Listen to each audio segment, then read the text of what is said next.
Qu'est-ce qu'un roi? Qu'attend-on de lui? Que peut-il apporter?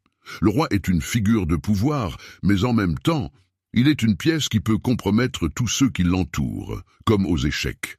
On attend de lui qu'il apporte stabilité et prospérité, bien que l'histoire ait montré que ce n'est pas toujours le cas.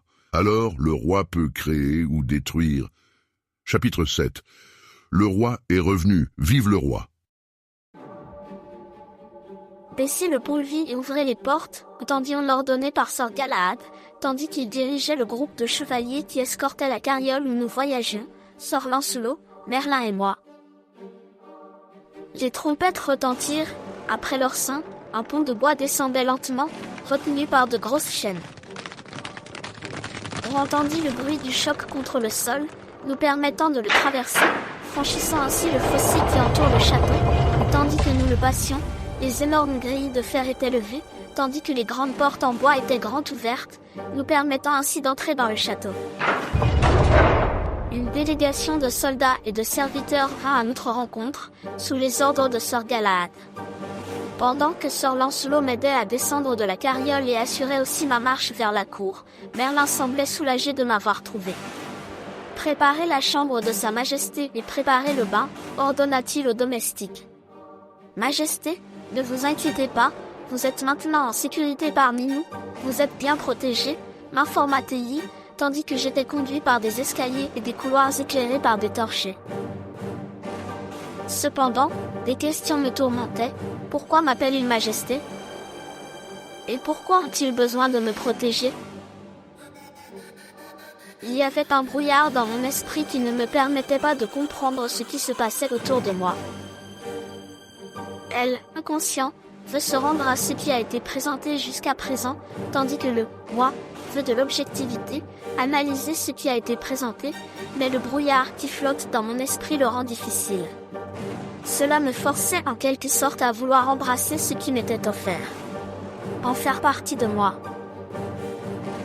Nous marchions dans les couloirs du château et, au cours du trajet, je découvrais les magnifiques tapisseries accrochées au mur, leurs tissus représentaient différentes batailles et exploits héroïques.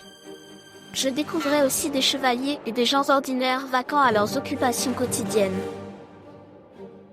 À la fin, nous sommes arrivés à la chambre qui devait être la principale, la chambre du roi.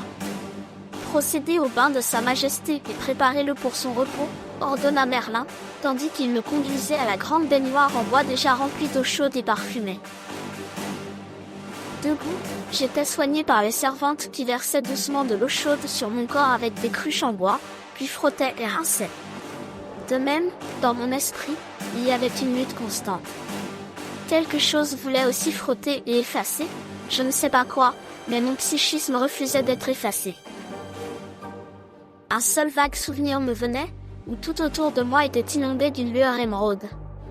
Ensuite, je me suis retrouvé dans cet endroit étrange avec des chevaliers et des magiciens, quelque chose d'inconnu, mais en quelque sorte désiré. Et au milieu de tout cela, je continuais à ne rien pouvoir me rappeler de qui j'étais.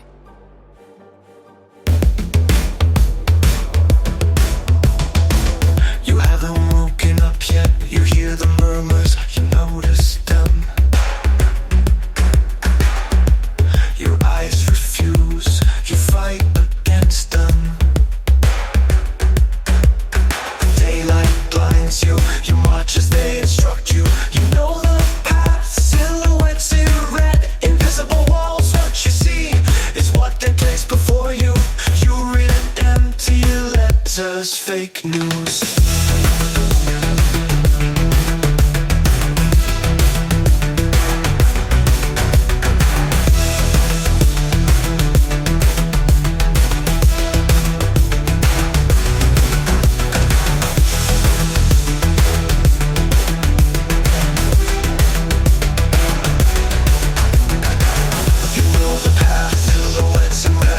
Invisible walls, you fall and don't know the end.